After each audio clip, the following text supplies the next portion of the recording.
नमस्कार. N study झोनमध्ये आपलं स्वागत आहे. आजचा आपला शोध एका मूलभूत पण तितक्याच महत्त्वाच्या प्रश्नावर आहे. देशाला राष्ट्रपती पद असताना उपराष्ट्रपतींची गरज का भासते आणि त्यांचं नेमकं कार्य काय असतं? हा प्रश्न खूप लोकांना पडतो. हो ना. आपल्याकडे या विषयावर सविस्तर माहिती आहे आणि आज आपण वरवरच्या माहितीच्या पलीकडे जाऊन त्यातील खरा अर्थ शोधणार आहोत. अनेकांना वाटतं की हे पद म्हणजे केवळ राष्ट्रपतींच्या अनुपस्थितीत काम करण्यासाठी आहे, एक राखीव खेळाडूसारखं. बरोबर. पण आजच्या चर्चेतून हे स्पष्ट होईल की ही केवळ अर्धी गोष्ट आहे. चला आधी हे बघूया की आपल्या राज्यघटनेत या पदाबद्दल नेमकं काय लिहिलं आहे. आपल्या स्रोतांनुसार उपराष्ट्रपती हे देशातील दुसऱ्या क्रमांकाचं सर्वोच्च घटनात्मक पद आहे. हो, राष्ट्रपतींनंतर लगेच त्यांचा मान लागतो. हे तर स्पष्ट आहे. पण मला नेहमी एक प्रश्न पडतो की या पदाची खरी ओळख आहे तरी काय? केवळ राष्ट्रपतींचे उत्तराधिकारी की त्यापेक्षाही काहीतरी अधिक? तुम्ही अगदी योग्य मुद्दा पकडला आहे. याच प्रश्नात या पदाचं सार दडलेलं आहे. भारतीय राज्यघटनेच्या कलम 63 नुसार भारतासाठी एक उपराष्ट्रपती असेल. अगदी सरळ.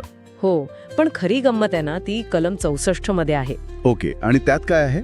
त्यात असं म्हटले की उपराष्ट्रपती हे राज्यसभेचे पदसिद्ध सभापती असतील. Ex officio chairman. अगदी बरोबर. आणि हीच त्यांची खरी रोजची ओळख आहे. एक मिनिट, म्हणजे त्यांचं मुख्य काम राष्ट्रपतींची वाट पाहणं नाही, तर रोज राज्यसभेचं कामकाज चालवणं आहे. एक्झॅक्टली. हेच तर अनेकांना माहीत नसतं. हे तर अनेकांसाठी आश्चर्यकारक असेल. पदसिद्ध सभापती किंवा एक्स ऑफिशियो या शब्दाचा नेमका अर्थ काय होतो? याचा अर्थ आहे पदाच्या अधिकारामुळे. सोप्या भाषेत सांगायचं तर ज्या क्षणी एखादी व्यक्ती उपराष्ट्रपती म्हणून शपथ घेते त्याच क्षणी ती आपोआप राज्यसभेची सभापती बनते. अच्छा, त्यासाठी वेगळी निवडणूक किंवा नेमणूक असं काही नाही? काही नाही. त्यांचा एक पद दुसऱ्या पदाला आपोआप जन्म देतं. त्यामुळे त्यांचं मुख्य कार्यक्षेत्र हे राष्ट्रपती भवन नसून संसद भवन आहे, जिथे ते राज्यसभेचं कामकाज चालवतात, चर्चांवर नियंत्रण ठेवतात आणि सभागृहाची प्रतिष्ठा जपतात. पण इथे एक मोठा विरोधाभास नाही का? कसा? उपराष्ट्रपती हे कार्यकारी मंडळाचा म्हणजे एक्झिक्युटिव्हचा भाग असतात, कारण ते राष्ट्रपतींनंतर येतात. हो, बरोबर आहे. पण ते विधिमंडळाच्या म्हणजे लेजिस्लेचरच्या एका महत्वाच्या सभागृहाचं अध्यक्षपद भूषवतात. यातून अधिकारांच्या विभाजनाच्या तत्वाला धक्का लागत नाही का? हा खूप महत्वाचा आणि घटनात्मक दृष्ट्या गुंतागुंतीचा प्रश्न आहे. खरे, या व्यवस्थेकडे दोन प्रकारे पाहिलं जातं. काही टीकाकार म्हणतात की हे अधिकारांच्या विभाजनाच्या तत्वाचं उल्लंघन आहे. पण घटनाकारांचा दृष्टिकोन वेगळा होता. त्यांनी अमेरिकेच्या उपराष्ट्रपती पदावरून प्रेरणा घेतली, जिथे उपराष्ट्रपती सिनेटचे अध्यक्ष असतात. ओके. यामागे विचार असा होता की राज्यसभेला एक असा सभापती मिळावा जो सभागृहाच्या दैनंदिन राजकारणापासून अलिप्त असेल. म्हणजे तटस्थ व्यक्ती. अगदी. जो कोणत्याही पक्षाचा किंवा राज्याचा थेट प्रतिनिधी नसेल. उपराष्ट्रपती हे पद त्या तटस्थतेची हमी देतं. ही दुहेरी भूमिका आणि त्यातील गुंतागुंत पाहता अशा व्यक्तीची निवड करण्याची प्रक्रियाही तितकीच विचारपूर्वक केली असेल. हो तर. आपल्या माहितीत निवडणूक महाविद्यालय म्हणजे इलेक्टोरल कॉलेज असा उल्लेख आहे. पण राष्ट्रपतींच्या निवडणुकीपेक्षा ही प्रक्रिया वेगळी कशी आहे? हो, आणि हा फरकच या दोन्ही पदांकडे पाहण्याचा घटनात्मक दृष्टिकोन स्पष्ट करतो. तो कसा? राष्ट्रपतींच्या निवडणुकीत संसद सदस्यांसोबत देशभरातील राज्यांच्या विधानसभांचे सदस्य म्हणजे आमदारही मतदान करतात. हो, त्यात राज्यांचा सहभाग असतो. अगदी. या उलट उपराष्ट्रपतींच्या निवडणुकीत फक्त संसदेच्या दोन्ही सभागृहांचे सदस्य. म्हणजे फक्त खासदार, आमदार नाहीत. बरोबर. फक्त लोकसभा आणि राज्यसभेचे सर्व खासदार. राज्यांना यात काही भूमिका नाही. अच्छा, म्हणजे राष्ट्रपतींच्या निवडणुकीत राज्यांना महत्वाचं स्थान दिलं जातं, पण उपराष्ट्रपतींच्या निवडणुकीत नाही. खरं सांगायचं तर हा फरक माझ्या लक्षातच आला नव्हता. हो, आणि यामागे एक ठाम तर्क आहे. तो काय असेल? असं का केलं गेलं असेल? काय आहे ना, राष्ट्रपती हे संपूर्ण भारतीय संघराज्याचे फेडरेशनचे प्रमुख असतात. बरोबर. ते केंद्र आणि राज्य या दोघांचेही प्रतिनिधित्व करतात. त्यामुळे त्यांच्या निवडीत राज्यांचा सहभाग असणं हे संघराज्यीय तत्वासाठी आवश्यक आहे. लॉजिक आहे. या उलट उपराष्ट्रपतींची मुख्य आणि दैनंदिन भूमिका ही राज्यसभेचे सभापती म्हणून आहे, जी केंद्रीय विधिमंडळाचा भाग आहे. हो, त्यांची दुसरी भूमिका म्हणजे कार्यवाह राष्ट्रपती म्हणून काम करणे ती अपवादात्मक परिस्थितीतच समोर येते. खूपच क्वचित. त्यामुळे घटनाकारांना असं वाटलं की त्यांची निवड केंद्रीय विधिमंडळापुरती मर्यादित ठेवणं अधिक योग्य आहे. हे खूपच तर्कसंगत आहे आणि त्यांच्या पात्रतेबद्दल एक विशेष अट आहे, राज्यसभेचा सदस्य होण्यास पात्र असावा.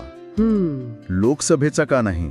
याचा थेट संबंध पुन्हा त्यांच्या मुख्य भूमिकेशी येतो. अच्छा. अहो, ज्या सभागृहाचा अध्यक्षपद त्यांना सांभाळायचं आहे त्या सभागृहाचा सदस्य होण्याची किमान पात्रता त्यांच्यात असायलाच हवी. हो, हे तर नैसर्गिक न्यायाचं तत्व झालं. अगदी. राष्ट्रपतींच्या बाबतीत ही अट लोकसभाचा सदस्य होण्यास पात्र असावा अशी आहे. कारण सरकार लोकसभेला जबाबदार असतं आणि राष्ट्रपती हे कार्यकारी मंडळाचे घटनात्मक प्रमुख असतात. अगदी बरोबर पकडलंय तुम्ही. चला आता त्यांच्या अधिकारांबद्दल बोलूया.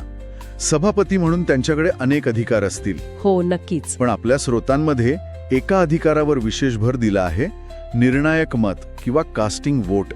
हे नेमकं काय आहे आणि ते इतकं महत्वाचं का मानलं जातं? हे खरंच खूप खूप महत्वाचं आहे. उपराष्ट्रपती राज्यसभेचे सभापती असले तरी ते त्या सभागृहाचे सदस्य नसतात. हो, आपण हे पाहिलं. त्यामुळे सामान्य परिस्थितीत त्यांना कोणत्याही विधेयकावर किंवा प्रस्तावावर मतदान करता येत नाही. ते एका पंचाच्या भूमिकेत असतात. रेफरी सारखे. बरोबर. पण विचार करा, एखाद्या महत्वाच्या विधेयकावर मतदान झालं आणि बाजूने आणि विरोधात अगदी समान मतं पडली, समजा 100 विरुद्ध 100. म्हणजे टाय झाला. हो, अशा वेळी सभागृहात एक प्रकारचा गतिरोध म्हणजे डेडलॉक निर्माण होतो. आणि तो निर्णय तसाच अडकून पडतो. अगदी बरोबर. अशा वेळी तो गतिरोध फोडण्यासाठी आणि सभागृहाला निर्णयापर्यंत पोहोचवण्यासाठी सभापतींना एक अतिरिक्त मत देण्याचा अधिकार दिला जातो. अच्छा, यालाच निर्णायक मत म्हणतात. हो, आणि त्या एका मतामुळे एखादं विधेयक मंजूर किंवा नामंजूर होऊ शकतं. बापरे, म्हणजे कायद्याचं भवितव्य ठरवण्याची ताकद. हो, या अधिकाराचा वापर क्वचितच होतो, पण जेव्हा होतो तेव्हा तो देशाच्या कायद्यावर थेट परिणाम करतो. यातून त्यांची तटस्थ भूमिका अधिक स्पष्ट होते. ते स्वतःहून बाजू घेत नाहीत, पण गरज पडल्यास निर्णय देतात.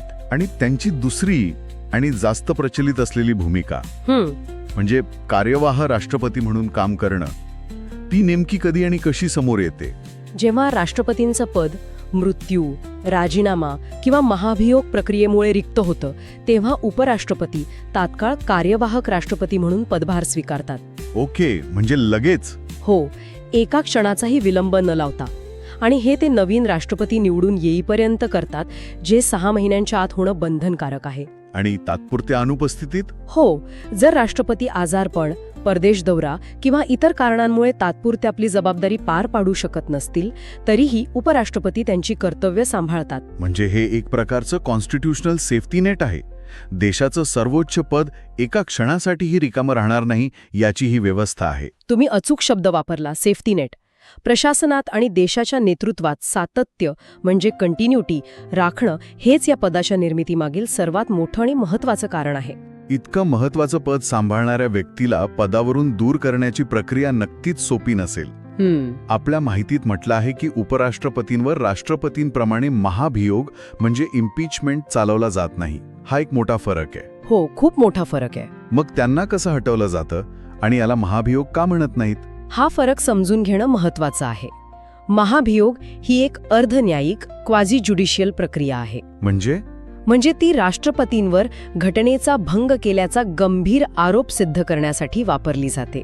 ती खूपच किचकट आणि कठोर आहे. ओके. या उलट उपराष्ट्रपतींना हटवण्याची प्रक्रिया पूर्णपणे राजकीय आहे आणि तुलनेने सोपी आहे. ती प्रक्रिया कशी काम करते? उपराष्ट्रपतींना पदावरून दूर करण्याचा ठराव फक्त आणि फक्त राज्यसभेतच मांडला जाऊ शकतो. फक्त राज्यसभेत, लोकसभेत नाही? नाही, लोकसभेत तो सुरू करता येत नाही.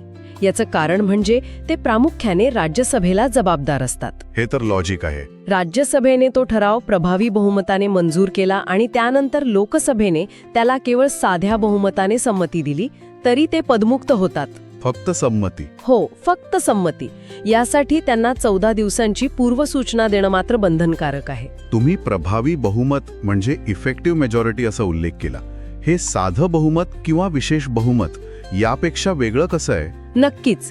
साधं बहुमत म्हणजे सभागृहात उपस्थित असलेल्या आणि मतदान करणाऱ्या सदस्यांपैकी निम्म्याहून अधिक. हे आपल्याला माहित आहे. प्रभावी बहुमत म्हणजे सभागृहाच्या तत्कालीन एकूण सदस्य संख्येचं बहुमत. तत्कालीन म्हणजे जर राज्यसभेत एकूण 245 जागा आहेत पण काही कारणांमुळे 5 जागा रिक्त असतील तर तत्कालीन सदस्य संख्या 240 मानली जाईल. अच्छा.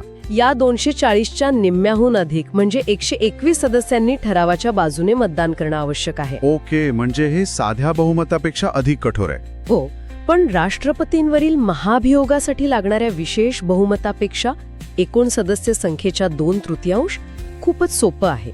म्हणजे ज्या सभागृहाचे ते प्रमुख आहेत त्या सभागृहाचा त्यांच्या भवितव्यात सर्वात मोठा वाटा असतो. हे खूप तर्कसंगत वाटतं. हो, आणि याचमुळे ही प्रक्रिया त्यांच्या पदाच्या स्वरूपाला अधिक जुळणारी आहे. इथे घटनेचा भंग सिद्ध करण्याची गरज नाही. जर राज्यसभेला वाटलं की सभापती योग्यरित्या काम करत नाहीत तर ते ही प्रक्रिया सुरू करू शकतात. तर मग आजच्या या सविस्तर चर्चेतून आपण काय शिकलो?